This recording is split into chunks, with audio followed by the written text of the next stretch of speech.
after the sun had set. And I kept thinking to myself, somebody cooking something? Are you hungry? You know? It wasn't that I was hungry or anything, but it was like, it had a really funky smell. If it's not somebody cooking, is there like a freaking animal around here? That's not an animal I've ever smelled, you know? It had just this kind of, I don't know, pungent thing. I know it was. And then I figured it out real fast. And I thought, my God, if blushing was a form of light, our tent would be so lit up right now.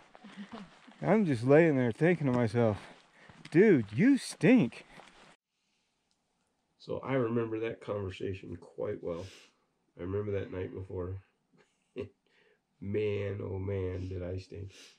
Yeah. That brings you to the topic of hygiene really quick. What did we do to manage the filth, I guess? You know, I mean, you're dirty out there on trail. There's no shower. Yeah, you could jump in a freezing creek. And at that point, it was our clothes, I think. Yeah. But yes. Yeah. I mean, your body after, because that was, you know, we were probably 3 days into it at that point. But overall, you know, you averaged, you know, 4 days in between towns. So by that third, fourth day, you're really in need of a shower. Your clothes are sweaty and filthy. Your body is, you know, well, it is what it is.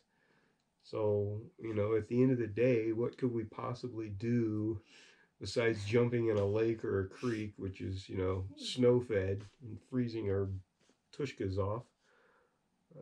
We had to devise something to be able to bathe in the tent, you know, and then at night, it's like, you know, that's when the bugs come out. So it's like, how can we find a system that would, you know, be less messy, but, you know, it took care of the problem. And we'd seen a lot of people taking wet wipes on the trail or baby wipes. Yeah. And we're thinking to ourselves, those things, they're wet, they're heavy, they're saturated. Who wants to carry around, you know, an extra pound of wet wipes so you could be able to clean yourself off every night? We watched several people, they talked about drying them out before you went on the trail, which is like, well, now we got to rehydrate them. But okay, we got water, and that's not a problem. So it worked out well, and I would do it again if we. Oh yeah, absolutely. It was something like 4 dehydrated wet wipes weigh the same as like. Or was it the other way around? What was it? No, 4 wet ones weigh the same as 16 wet ones. Right. 4. Yeah. I'm getting myself so backwards. Well, that's. No, it was 4. Math on the trail. No, math right now. I've got We're a almost cold. there. No, I've got a cold. Yeah. Okay. 16 dehydrated wet wipes weigh the same as 4 wet. Which is way different. Which is way different. You dehydrate 16 of them. Yeah. And they really didn't weigh anything. You didn't feel them in our pack. It didn't have any added weight whatsoever. And then you know, we basically kept everything in these little plastic bags. You know, and you get in the tent at night after everything's said and done, camp's all set up, you have all your stuff in your tent, you're just ready to call it a day. You know, you take your shoes off, take your socks off, and this is, you know, prior, you're putting on the clothes that you would have for sleeping in only, and you just wouldn't hike in these clothes at all. You always wanted to have something clean at night.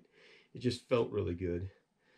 So we would take our wet wipes out of our bags, and you know, we'd have water with us all the time. We, you know, even if we were low on water before camp, you would stop somewhere and, you know, fill up all your water needs for the evening and in the morning. And you just basically rehydrate your wet wipe in the tent, you know, and take a bird bath. You just, you know, sponge yourself off. Another question. We bought unscented.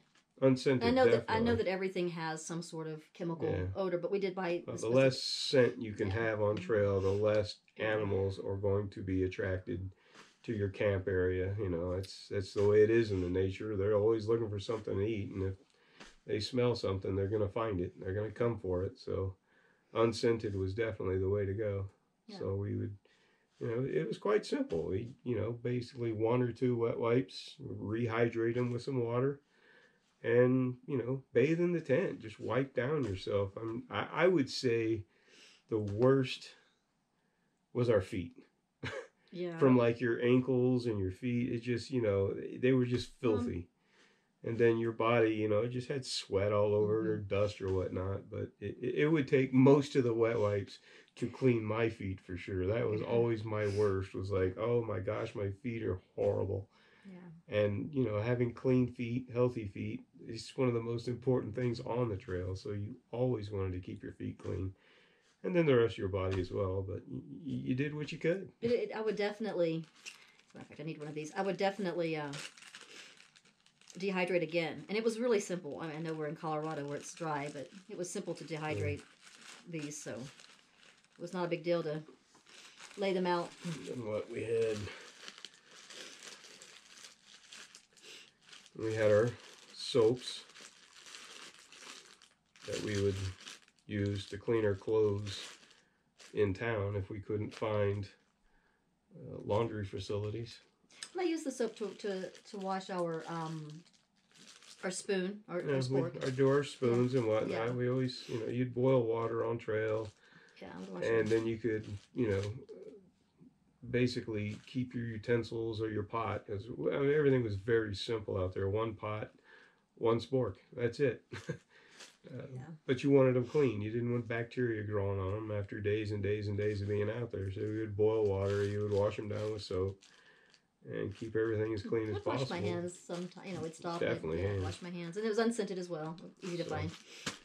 But then in town, several places we didn't find laundry facilities, or they just weren't that accessible. It was just, you're in town, and we would roll into town in the evening and we would leave in the morning. I mean, we weren't even there 12 hours, except for 2 times. We definitely took full zeros in Lake City and Frisco. Yeah, we definitely stayed, more than one night. But most times, out of all the other stops, we would be there for 8-12 hours. That was it. Roll in the evening, get out there first light.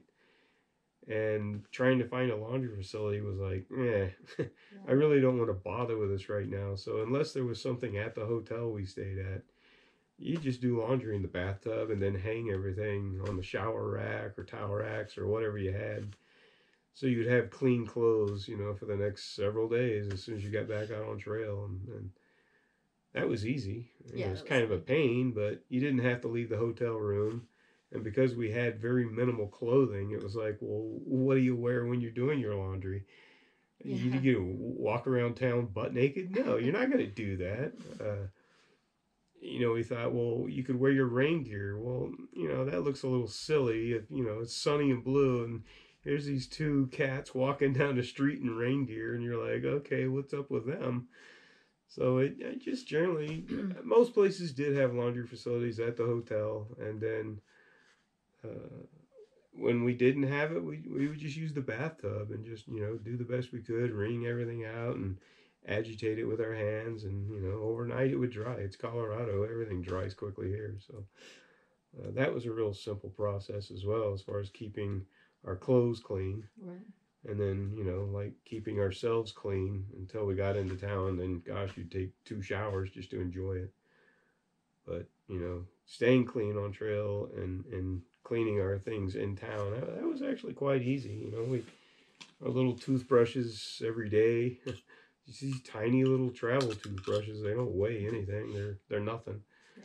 You could use that, bottle of water, if there was a fire ring somewhere. We never had a fire, but if we saw a fire ring, we would always, just spit our toothbrush, toothpaste waste in our mouth. We'd spit it into a fire ring so it would absorb the smells and whatnot. But other than that, just it really wasn't hard to get clean at the end of the day. It wasn't hard to keep our clothing clean, when we get into town. So that was one of the biggest headaches we thought about. How do we keep everything clean? This is, 30 plus days of being out in the wilderness. It's 37 days hiking. I don't remember. Yeah, I guess. So we never had an issue with it, you know. And then if we were in camp, sometimes we would invert or knock water bottle, the reservoirs they have, and we would invert it and hang it from a tree, and we had a little nozzle we could attach to it.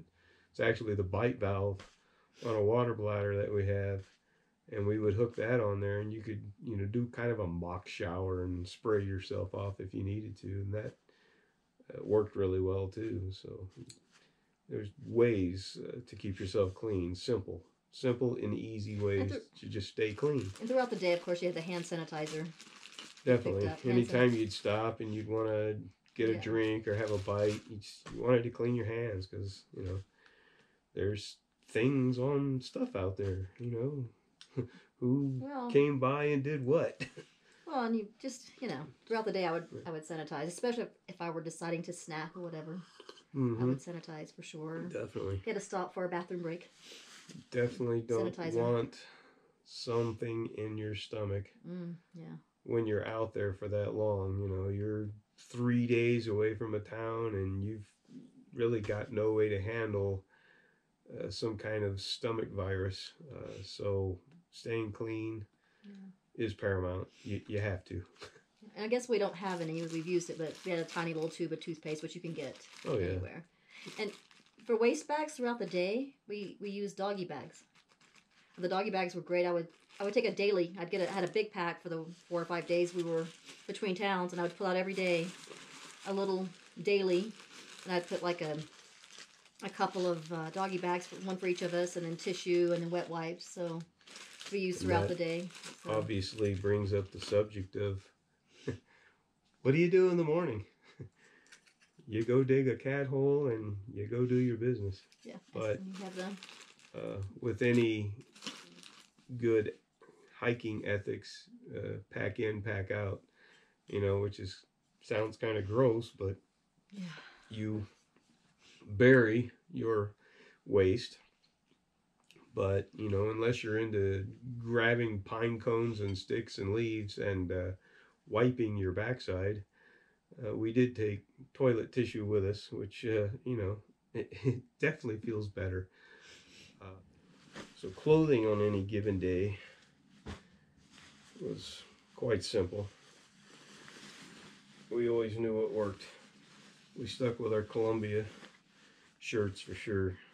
The PFG shirts, they're just great. I mean, they're durable. We've been using them for years. They have sun protection technology, moisture wicking technology. They breathe well. They just hold up. You know, we've never had an issue with any Columbia clothing whatsoever. So if it's not broken, don't fix it. My shirt, you know, it just really nice. It even had a breathable flap in the back, so I never felt really hot in my shirt.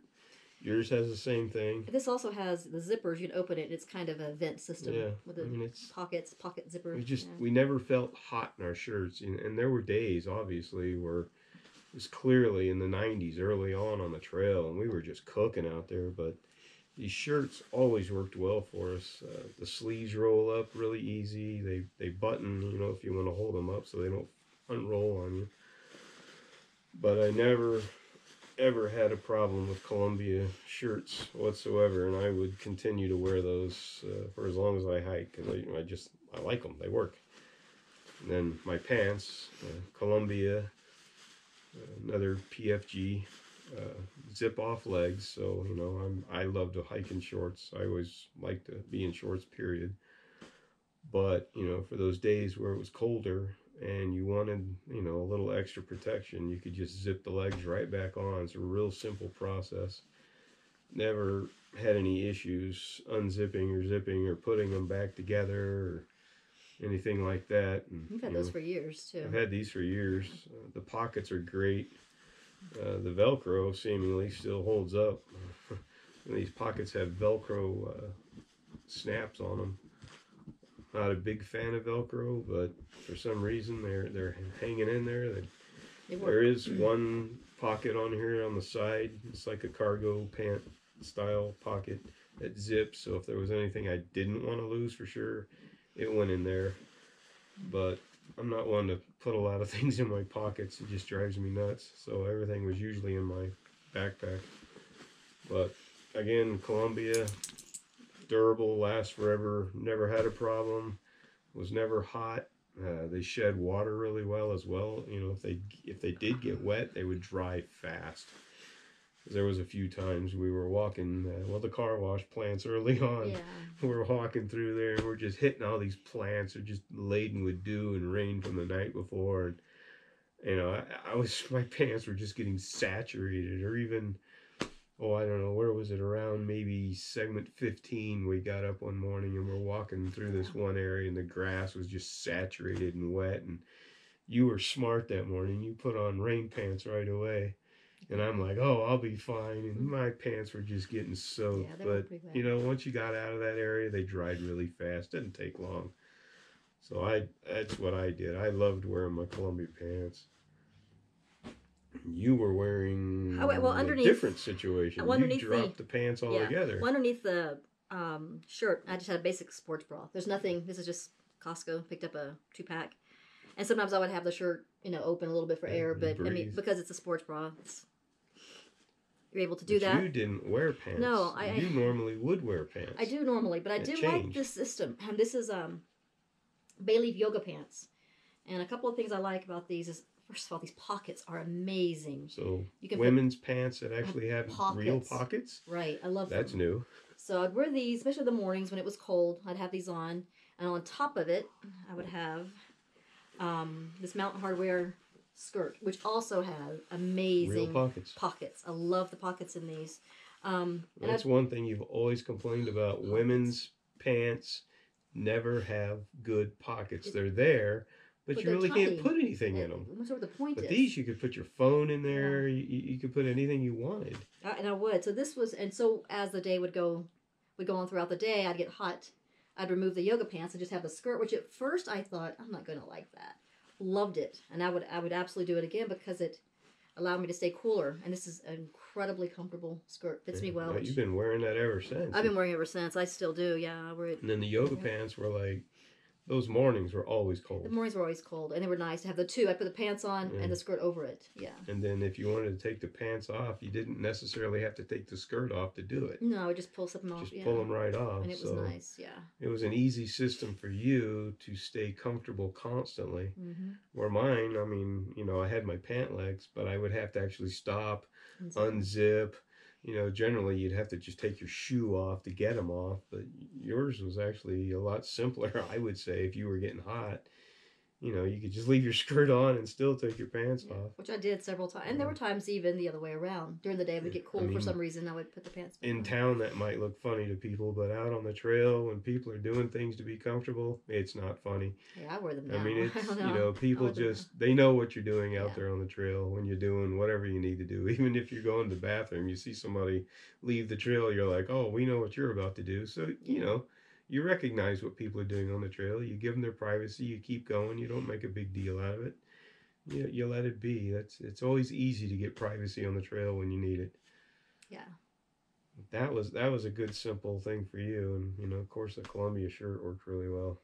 I was thrilled to find that combination because I thought, the yoga pants can get warm. And those are summer pants. They're not winter, but still you can get warm in the pants. Oh, yeah, definitely. And it's funny, too, because... the trail, you would be 10, 11, 12,000 feet at any course of the day, and it cools off quickly. Yeah. Even in the middle of the day, bam, you just drop 20 degrees, and if there was wind, it was even colder. So having that extra layer accessible to you quickly was nice. Yeah, I just roll them up, put them in the back of the pack, and then pull them out. You start getting back down off that ridge, you're heading down, you're losing altitude, the heat's rising, you're like, I got to shed some of these layers quickly. And so it was a good system for us. Again, these are the clothes we wore every day. We didn't take multiple pants, multiple shirts. We wore the same thing every day, and we'd get into town and clean them. It worked great for us. It kept our weight of our pack down to just keep the same clothing daily like that. And it's not a big deal. Everybody does it. Yeah, that's cool. As far as my hat goes, I didn't take a beanie. I wanted to, and I always hike in a beanie, when we're closer to home.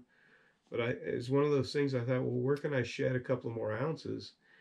Because I've got a hat on my hoodie, so if I really needed to keep my head covered, there it is. You're multi-purposing the same thing.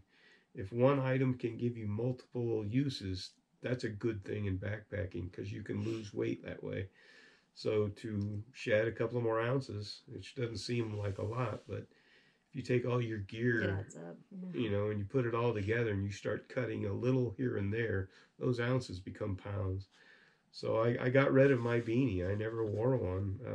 Just a few times I thought I was that cold where I would take the hoodie on my Puffy and I would put that over my head. I slept in my Puffy, I think maybe twice. When we were at 13,000 feet. Yeah, and we slept that one night up there on that ridge. It was really cold. Yeah, it's like and it was windy that night. So I think eventually we took everything off because our quilt worked so well. Yeah, we started getting really warm after about 10 minutes of being in the tent and closing it up. And having all that on us was actually too much. So we started shedding those layers, but it was available to us, and if you needed it, you had it. But otherwise, I wore this ball cap that Knock sent us. Thank you, Knock. It's a great ball cap. It's definitely worn well. It definitely has some salt stains from sweat, but great ball cap. I don't know who you guys are getting them from, but it breathed well. It's a trucker style hat, so all mesh on the back. My head was never hot. So, sun visor on the front, that helped a lot. But thank you, Knock. It's a great hat. It really is. You can send us another one if you want. We really do like it. But you had a hat early on, and somehow we misplaced it. So we got into Twin Lakes, and we were picking up our resupply, and we saw some hats behind the counter, and we thought, you need a new one. So you got the same style trucker hat. And it works. The ventilation, the venting was huge. Oh, the other hat I had, because I don't normally wear these kind of hats, just not generally my thing.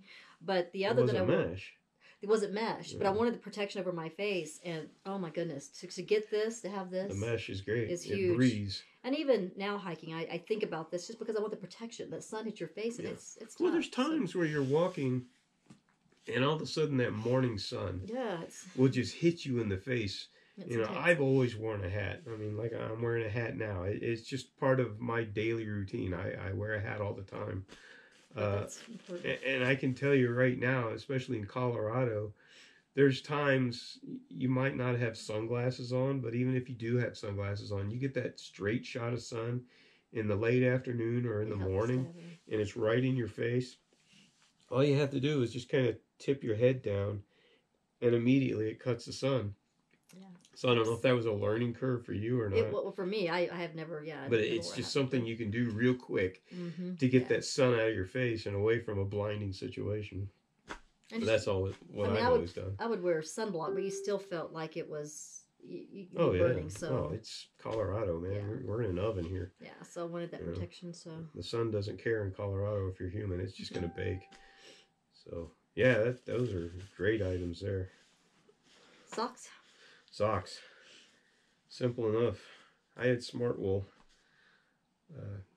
Smart Wool are just very comfortable. That's all there is to it. They're never hot. They're never cold. I wear them all year. Summer, spring, fall, winter. It doesn't matter to me. I'm always wearing wool socks.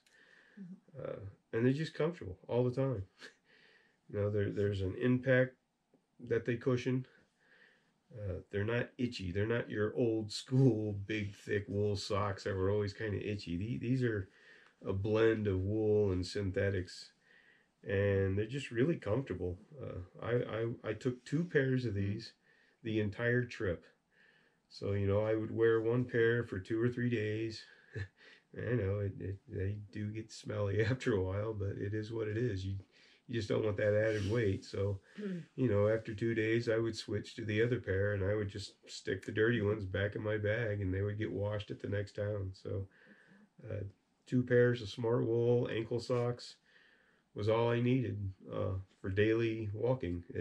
They never really broke down. They're still comfortable. I'm still using them. And kudos, Smart Wool, great product. I love them. I did a little different. I had the Smart Wool liner, like the socks as a liner, and then I'd put the Darn Tough on the outside. Which is another great brand. Yeah, so I'd wear these on the outside because I had a shoe size that was a half size larger. Right. Because I'd heard that's a good idea. And I thought, well, I'll just do this to help. But it's also helped with blisters. But I didn't have a whole lot of issue with it. No, didn't have any issues at all. I mean, I mean, that's two sock brands that we would highly recommend to anybody for daily life or hiking, backpacking, whatever. Darn Tough and Smart Wool, they're both amazing brands, great quality. You can always find a sale somewhere if you really can't afford full price, which who wants to pay full price anyway? Yeah. So Darn Tough Smart Wool, that's probably one of the best ways to go when it comes to socks, and you can find a sock easily for whatever your needs are. I mean, I have some mountaineering socks that go all the way up to my knees.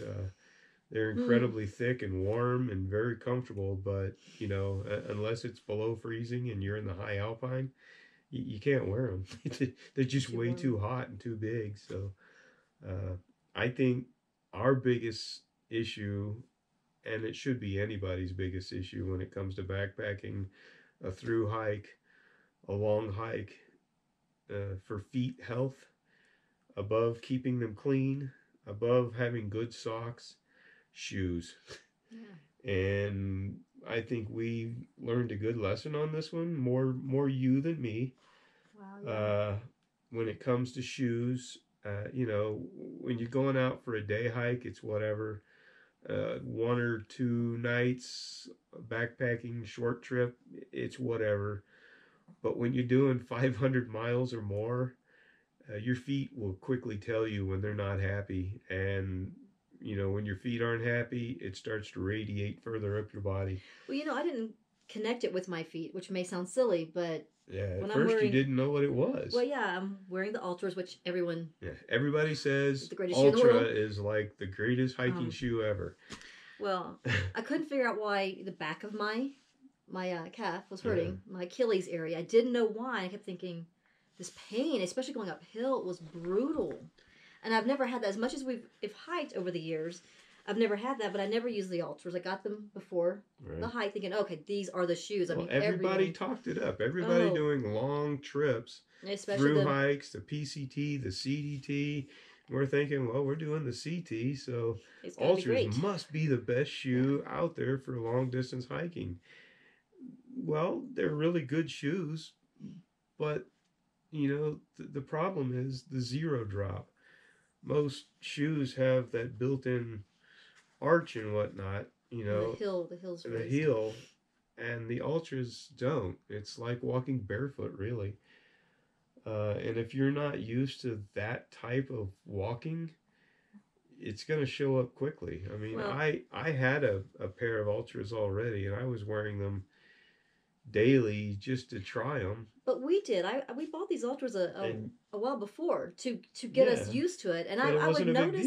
I didn't notice on hikes, and then even when I go to the gym, I would wear them because I wanted. But it wasn't long distance, day in, day out. I would notice it, and I'm like, wow, I wonder what I'm doing wrong. But I didn't make the connection to the shoes because it wasn't my feet specifically. Right. It was the back of my calf, and I thought, what am I doing?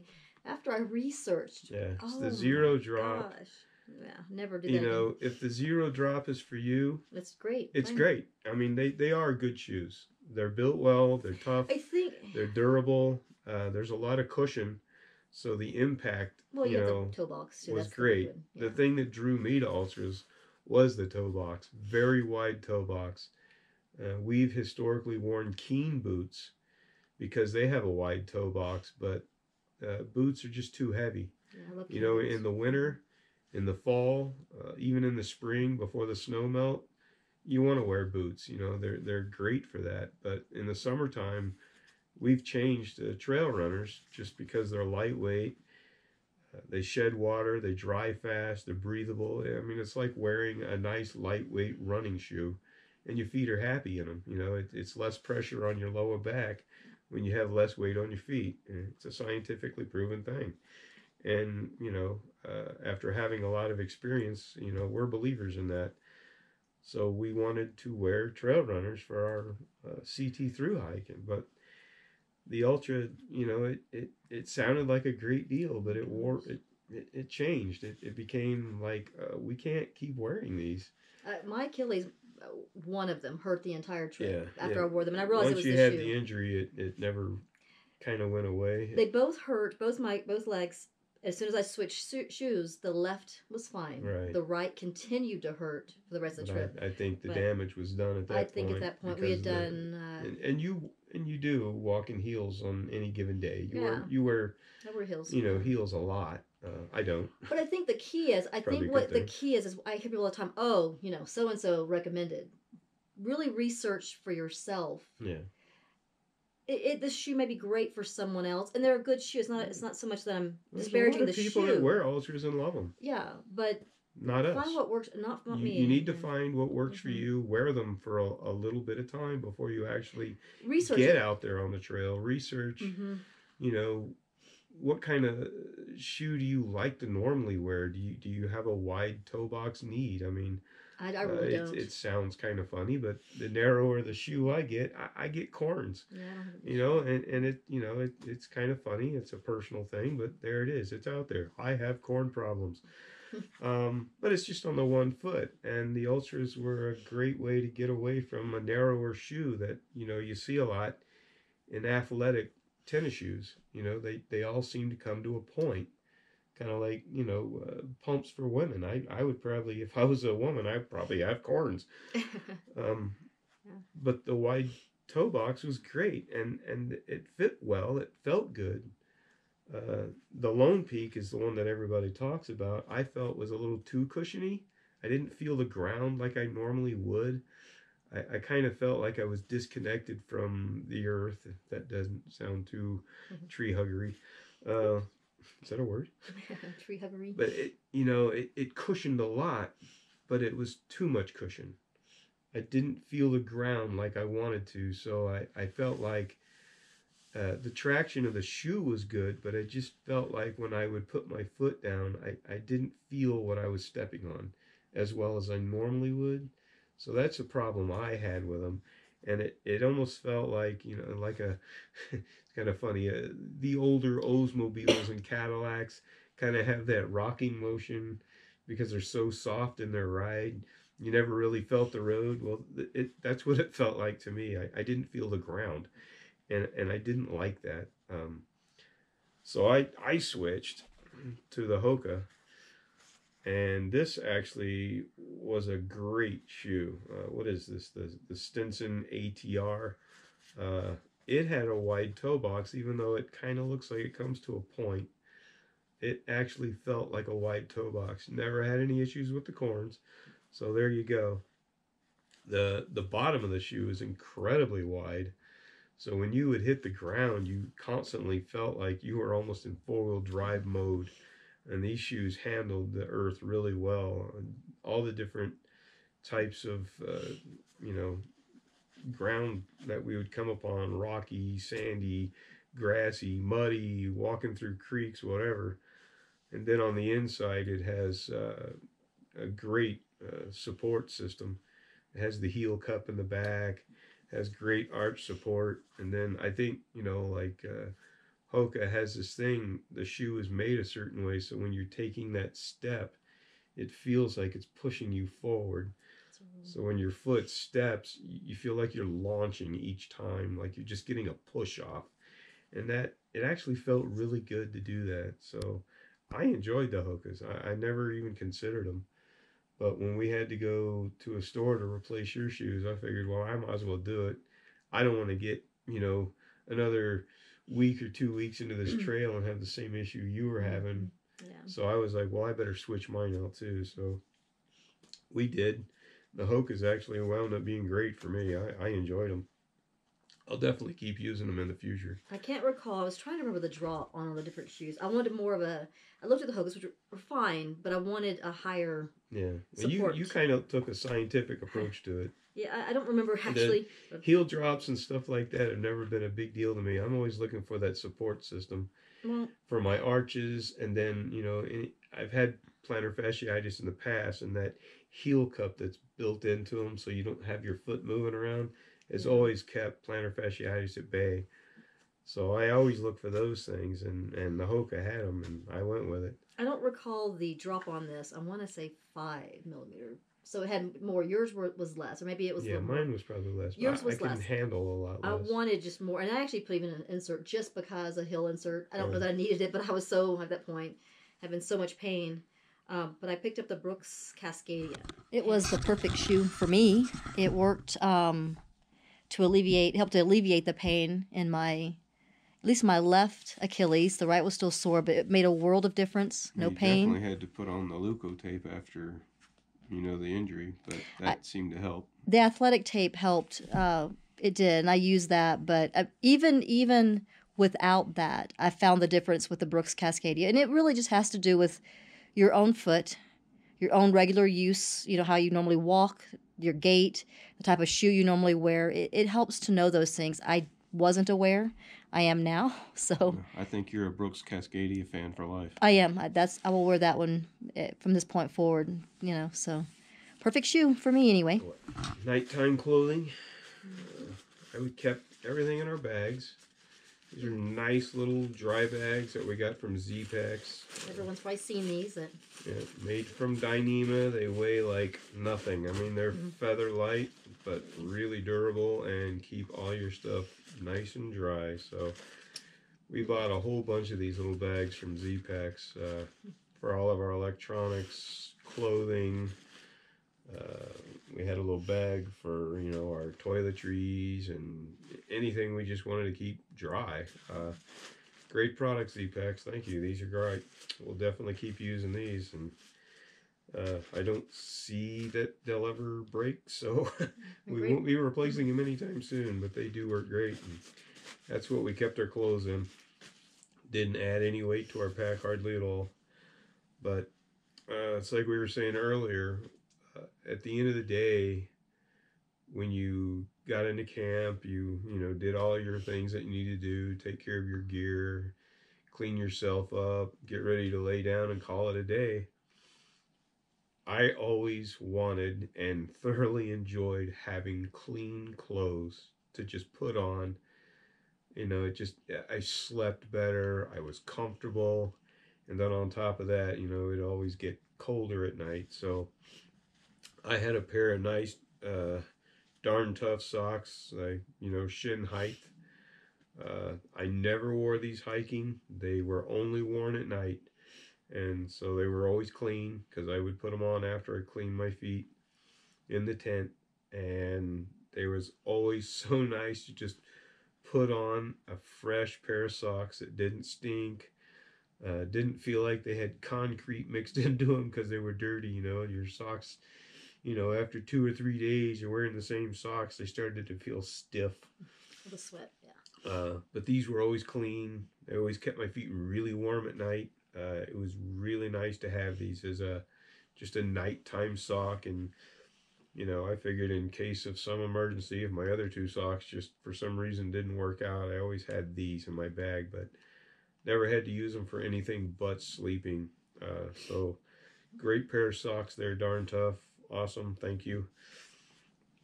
Smart Wool thermals.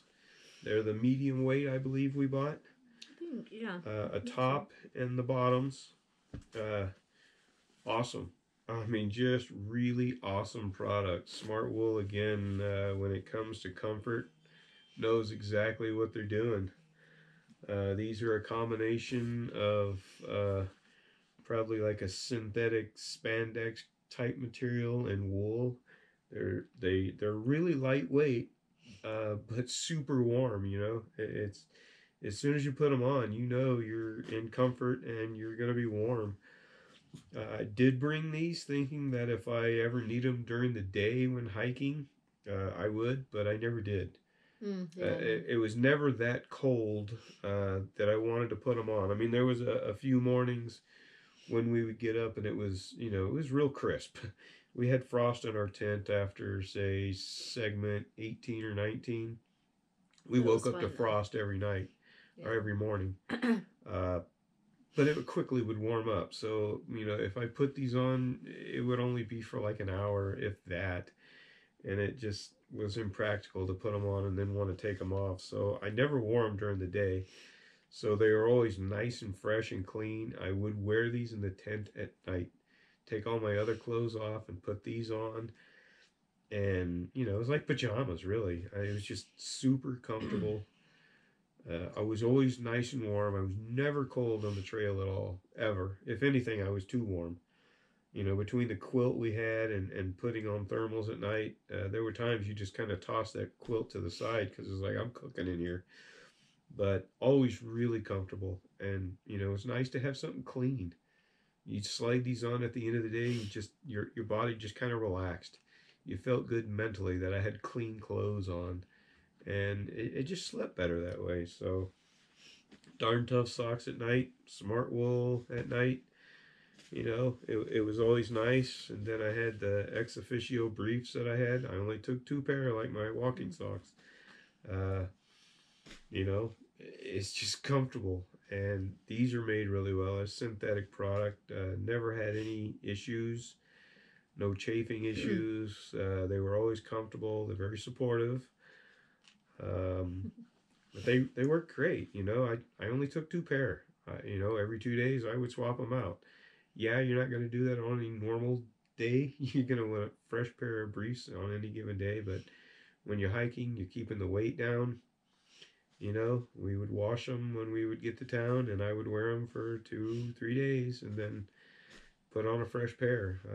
It's just the way it goes out there. You got to keep the weight down in your pack. You can't take a new set of clothes for every day. So these were very comfortable. They never broke down on me. They're still in great condition. I'll definitely continue to wear these when we go hiking. I liked them a lot. So that was pretty much all my clothing. Everything went in this bag. You were similar. I was similar. I don't have everything out, but I have the same smart wool. I had these were some socks that some generic socks that we picked up somewhere. They have a little bit of a grip on the bottom, but were these. But it was, like you enjoyed having clean clothes at night, right? And also, I don't have these here, but I took the Crocs. Yeah, you did take your Crocs. I did take my Crocs because I wanted my feet to breathe at night. Yeah. So you wanted to have your shoes off and be able to walk around camp. I did take those. You got to get up in the middle of the night. Mm-hmm. First thing in the morning, you got to go take care of business, whatever. You enjoyed just having your Crocs. It was worth it to me, yeah. I didn't want that added weight on my pack. I opted not to have anything at all. I generally would either just slide my shoes on and just deal with it. Or sometimes I just got up and walked with no shoes on at all to, short distance. If I had to, go relieve or whatever, sure, I would put my shoes on. But if I just needed to get out of the tent real quick, I didn't put anything on. It wasn't a problem, but we had great weather. Right. If it would have been wet and raining in the morning, getting up and not having a shoe on would have been a completely different thing. Yeah. So that was a good thing, that our weather was good. Speaking of, I think we had I don't know, maybe 2 or 3 nights where it rained overnight. But that's the key. Well, there was the one rain during the day as we were getting ready to go into Gunnison, just before Gunnison. That was probably the worst storm we had, and it wasn't a long one. Not at all, half hour or so. We had to get off trail. We had to pitch the tent in a real hurry. It was kind of a messy situation. It was not a good pitch. It was a fast pitch because it was already dumping rain. The lightning was popping. We were kind of at an angle off of the side of this little road. We just got in there real quick and we figured, well, let's eat lunch or something. And we looked like hell. We were wet. We were a mess. The temperature was dropping fast. If we would have been up on that ridge line, it would have been a different story. Probably. And someone was. We ran into someone who happened to be pretty good experience up there. He was on a bike. He had to find shelter. But other than that, I mean, it rained several nights. It hailed a couple of times, but it was always at night, so it wasn't a big deal.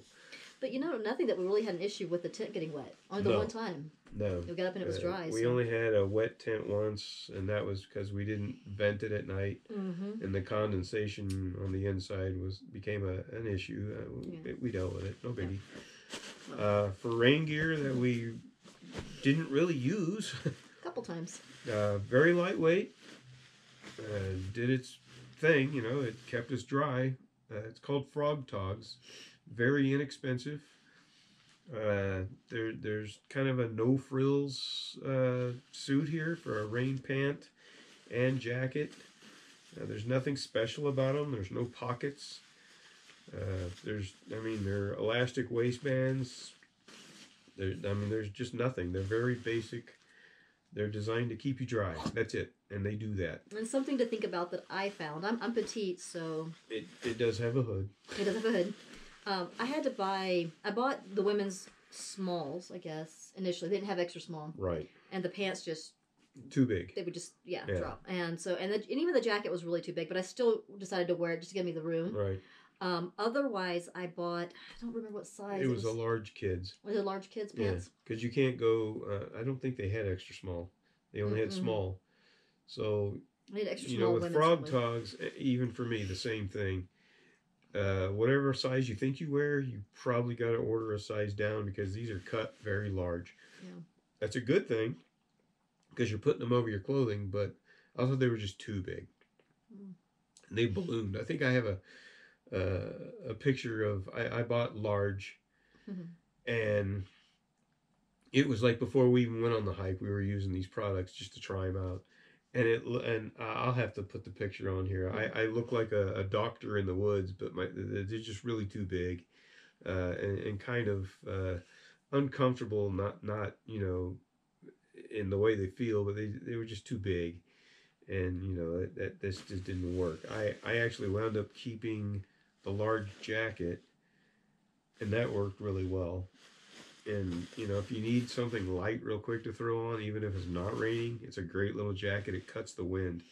And that's a really good thing to use as well. It's another product that you can use for more than just one reason, which is a good thing. I rarely, if ever, put on the pants. I thought, if I were wearing shorts and we're just going over a mountain pass and it was getting colder or the wind would kick up, I would throw these on. And that was the plan, to use this again as a double purpose item, but that never really materialized. I never had to do that. I actually wound up getting the medium pants, and that worked really well for me. But like I said, I think I wore them once, twice. You wore them more than I did, just in the mornings, or even on that one stretch, where I was getting really wet because it was real dewy, and you were smart and put them on and stayed dry, and I got wet, but I dried off. It was okay. But Frog Togs, you don't have to spend $100, $200 on rain gear. If we were in Washington State or maybe in the Northeast where you have a lot of moisture, we probably would spend the extra money and get higher quality gear that you're going to use a lot. But this is Colorado. It's dry. You have the mountain storms. You have the storms in the mountains, summer. You do have the thunderstorms. And we got lucky. We did get lucky. We had great weather. It's just not something I think you're going to use a lot in Colorado. It's drier here. And probably California would probably be the same thing, I think. Probably, yeah. If you want to save a lot and still get a lightweight gear, Frog Togs are perfect for that. They work great. If you're in the Pacific Northwest, somewhere where you have a lot of rain, these probably wouldn't hold up. They're going to break down. If you tear them, you can use duct tape or something to, cover the hole. But, somewhere like the Pacific Northwest, I would suggest that you'd probably spend the money and get higher end gear when it comes to rain gear. But in a dry climate like this, where you're an afternoon thunderstorm and that's about it, Frog Togs were great. They're super lightweight. They did exactly what they needed to do, and just kept us dry. Something I forgot to mention, we had a little dental floss, and we didn't have that in our pack, but just now. But other people have said they've used dental floss to stitch up any rips and Fog Togs. I've And heard that's got that. the wax on the dental floss would act as a sealant. Which we had with us, yes. I forgot to mention it, And but then for gloves, we had these outdoor research gloves. I actually don't even remember the name of them. It's 2 gloves in one. It's just a synthetic glove, and then on the inside pocket here, there's another glove that you could pull out. That's actually I'm not sure if it's waterproof. I guess it says it is. It's kind of like a rain mitt. So, you know, you have 2 gloves in one. You could just wear this one for cool mornings. And if it was windy or rainy or any moisture, you could put this one on over the other one and have both those gloves. Not the warmest glove we've ever used. There were some mornings where we were kind of like shoving our hands into our pockets going, I think a little more protection, but it's summertime. Having the cover though, I think that's the rain cover. I did put the rain cover on at one time. I felt it was just colder than I wanted it to be, and the rain cover actually blocked the wind, so that did help a lot using both at the same time. But they work. They're lightweight. They're easily stowable. They don't take up a lot of room in your pack. Didn't find that we used gloves a lot, just a couple of times. Not expensive, you know, kind of mid-range glove. They're built well. They got some grips on the palms, you know, so your poles wouldn't slip out of your hands. So they worked all right. I enjoyed them. Not the warmest glove I've ever used, but, you know, there was only a few times you really had to go that route where it was really that cold, and some mountain passes or early in the morning after a hard frost at night. So that worked out well, I thought. And something I used routinely were the sun gloves. Yeah. The outdoor research sun gloves. They kept my hands from burning because I burn easily. Yeah, well, my hands definitely were getting tanner and tanner as each day passed, and the sun in Colorado is brutal. It will bake you.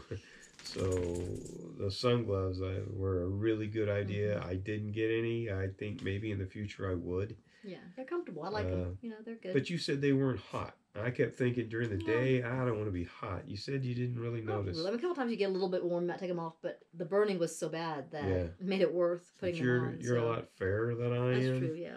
I don't burn like you do, so that wasn't a problem. I know the sun did get to my neck a lot. And that's when you bought the... And I just bought a little, I don't know what it was. I just picked it up in a store.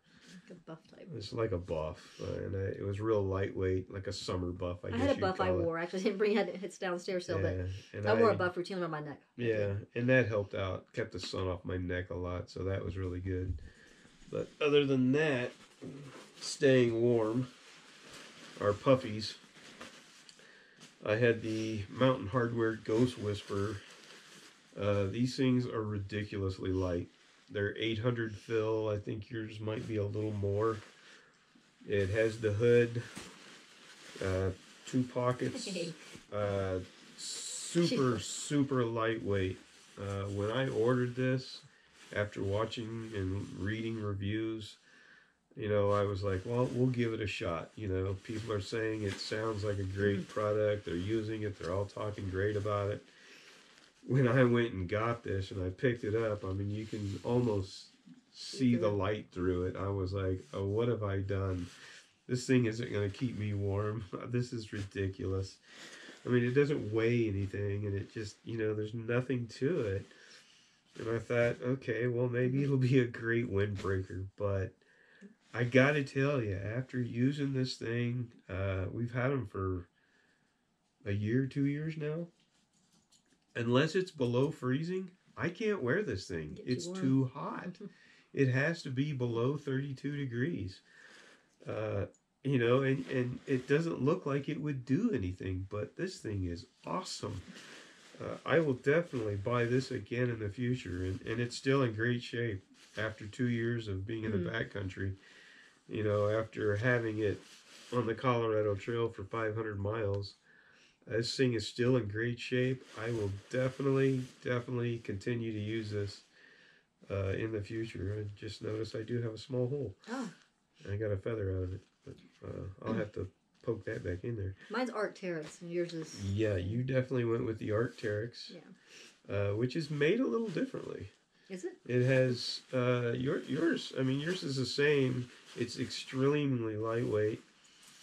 You can cinch it down, which is nice. You can cinch the hood down around your face, the cuffs on the, on the collars and everything. You do have 2 pockets like I do, and they're actually real pockets. Yeah. But yours, unlike mine's just down throughout. Arc'teryx goes one step further, and in those areas where you know you're going to have moisture around your neck, around your wrist, under your pits, they actually will put synthetic fill in those areas. And that way, if, down gets wet, it kind of becomes But if synthetic gets wet, it's still going to have the properties to keep you warm. I never had that issue. I actually got my whole wrist wet once. We went out and had a hiking pole fall into a creek. Yeah. And I quickly wasn't even thinking. I just thrust my hand into this stream, and my whole wrist and forearm were wet. I'm thinking, oh, my poor down jacket, but it puffed back up. It dried out fine. It was great. No big deal. But yeah, Arc'teryx, and what is this one? I don't even remember the name. I don't remember. I don't. It's like the helium or something or other. We had decided if it were to rain and we needed this, we would could put the rain jacket on top. I mean, the rain jacket could go on top. Again, 2 products that we bought and used prior to getting on the Colorado Trail, and then used on the Colorado Trail, and then still used to this day. The Arc'teryx and Mountain Hardwear Puffies are just amazing. They're awesome. But yeah, that's pretty much everything we had in the clothing department. It's a great plan we came up with. Kept it very simple, lightweight. 500 miles, no issues. It was a good thing that we made the choices we made. Yeah. Thanks to all the manufacturers out there that made these products. They're keeping hikers in mind when you have these products. They know what you're going through, so they design the products around feedback. So if you have feedback, talk to them, tell them, these are my issues with your products. They want to hear that. They like that because they can redesign these things for those things. You know what?